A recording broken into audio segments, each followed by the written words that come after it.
not gotten Hussein. And I think that the reason why we have that mentality is honestly because we have not understood Imam al-Hussein alayhi salam. You know, we haven't. You know, we can't be satisfied, right, to hold processions out on the streets, Juloos out on the streets, which simply meet our needs. We can't be satisfied with that. Yeah? We live in Canada, we don't live in Pakistan. Yeah? We live in Canada, we don't live in India. We live in Canada, we don't live in Africa or wherever we came from, right? There was a time, now I get in trouble for this everywhere I go, you know. I come from the GTA where it's the dragon's den basically, right? Of Julooses and things like this, and I'm not in favor of the way we are doing these things currently, you know.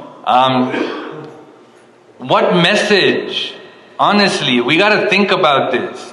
What message are we giving to the world when we go out in downtown Toronto or downtown Winnipeg? I don't know if Julooses are held here, but let's say it was, right? What kind of message am I giving to the world when I go out in downtown or any busy area and I bring out Taboots with me? Yeah? And I bring out these flags with Arabic writing in black sheets. Yeah? I bring out a Zuljana with me. Yeah? I bring out these things and on the streets, I'm doing matam, beating my chest, not gently. Yeah? I am beating my chest like I would beat my chest at a mosque. Right?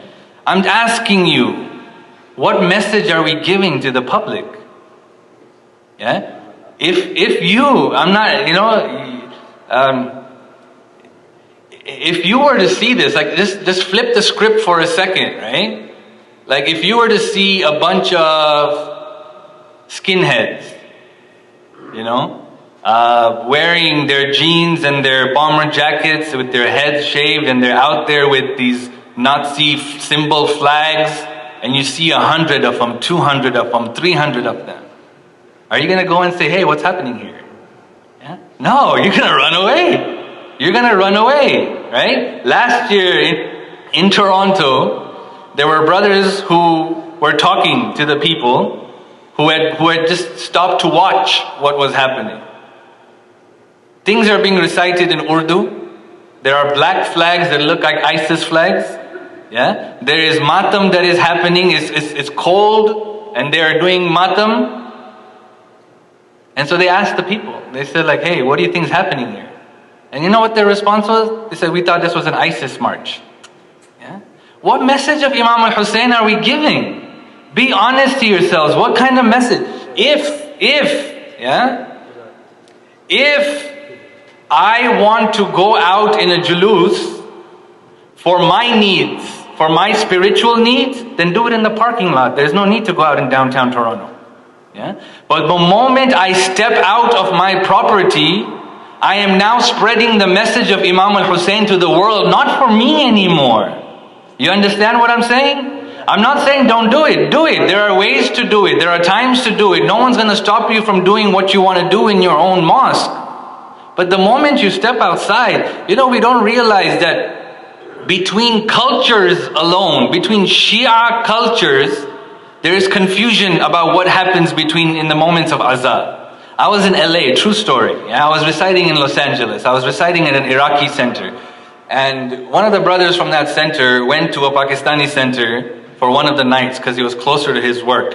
And I think it was the Shahadat of Aun and Muhammad, the 6th night. And so they took out 2 taboots, right? And they did the round inside the mosque. And then the guy comes to me the next night. He says, Sheikh, I have a question. And I was like, yeah. He's like, I went to this mosque and they took out these coffins. I was like, uh-huh. He's like, who was in the coffin? Yeah. This is a Shia, yeah? Who just happens to be from a different culture, but that culture has never experienced what you and I experience.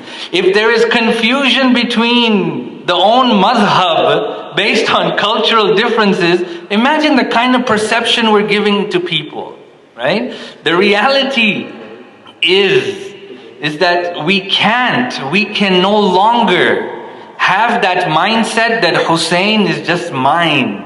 Hussein is not mine. Hussein belongs to the world.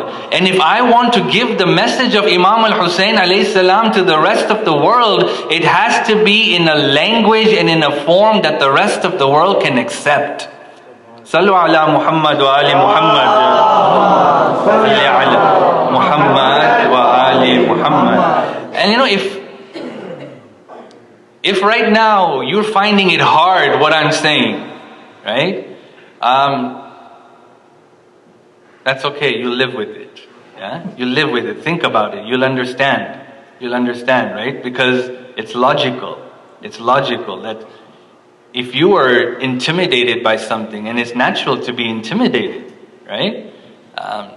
You wouldn't approach that particular thing. You wouldn't come close to that particular thing. We have to present this message in a different way altogether than the way it's being presented. But oftentimes, you know, the reason why we have difficulty is because we have not understood the message ourselves. You know, I think that's the greatest problem we have with Karbala, is that we have not understood what it is that Imam al-Hussein alayhi salam did. And you know, I gave a lecture on Thursday at JCC, and wallah, the internet sometimes is a bala, you know. Because it becomes very difficult to repeat certain points, because you might have heard those points. But you know, if it's a good point, it's a good point. I'm going to mention it again, right? That